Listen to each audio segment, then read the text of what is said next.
Hi guys! Welcome to my vlog. So, ayan, for today's vlog, mag-unbox tayo ng mga in-order kong books sa online apps. Dumating na sila ngayon and sobrang excited ako na buksan. So, ayun, samahan niyo ako. And before tayo mag-start, gusto ko lang i-share na ito yung binabasa ko for now, Lock and Boot. So, yung genre nito is horror thriller. Yung story nito is about kay Jessie. Anak siya ng isang devil and pinadala siya ng tatay niya sa mayamang mag-asawa kasi yung mag-asawa na yun hindi magkaanak. And yun na nga yung purpose niya dun is para bigyan ng anak yung mag-asawa kasi may nangyari, nagkaroon ng tragedy. And dahil sa galit niya nga, sinumpa niya yung buong apartment na pagmamayari ng lalaki. Yun na yung Lock and Boot Curse. And ito naman yung mga to-be-read books ko, The Time Traveler's Wife. Guess what? Meron na akong Silka's Journey ni Heather Morris. May price pa pala siya. 140 pesos ko lang siya naman sa TikTok. And sobrang ganda kasi nung binasa ko na Tattooist of Auschwitz. Naiyak talaga ako, guys. True to story kasi yun siya. So, ayan. Mag-start na tayo mag-unbox ng parcel. Ayan, open na natin, guys.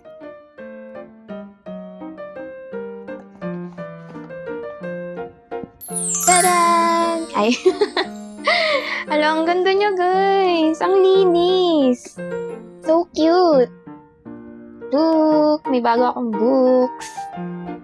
Tales of Terror from the Tunnel's Mouth. And Joanne Harris, The Evil Seed, her hunting debut novel.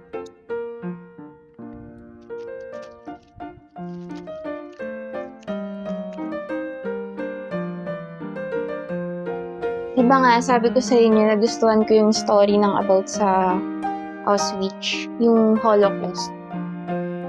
Kaya, nung nakita ko siya, minain ko na agad.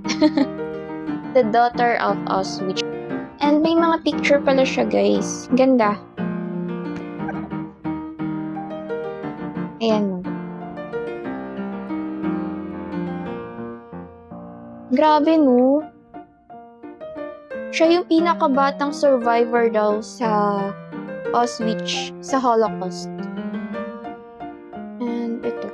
Totoo ba itong mga picture na to? Ay, totoo nga, guys. So, well-researched ni author. Meron pa siyang documentation. Ito siya. Yung The Daughter of Auschwitz. Grabe talaga yung panahon noon.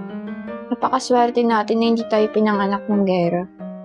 And sana hindi na mangyari sa future. Kasi sobrang kawawa talaga yung mga bata.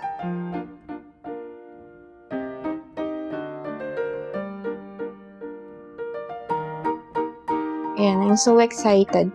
I think ito na siya ngayon, no? Ito na siya ngayon. Ayan. Kasi nangyari yung Holocaust, I think 1941 then na-stop siya noong 1945.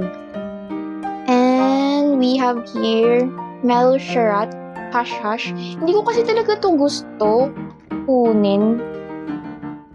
Kinuha ko lang sila dahil kay Auschwitz and dahil kay James Oswald. Gusto ko talaga yung mga story ni James Oswald kasi siya, about siya sa mga paranormal genre.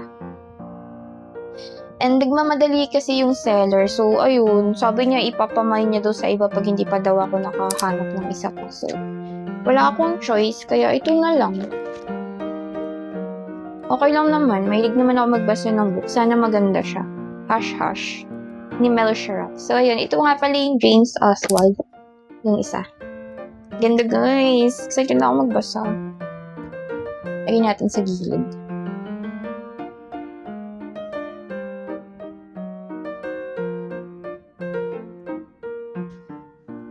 Bill Bryson. A Short History of Nearly Everything.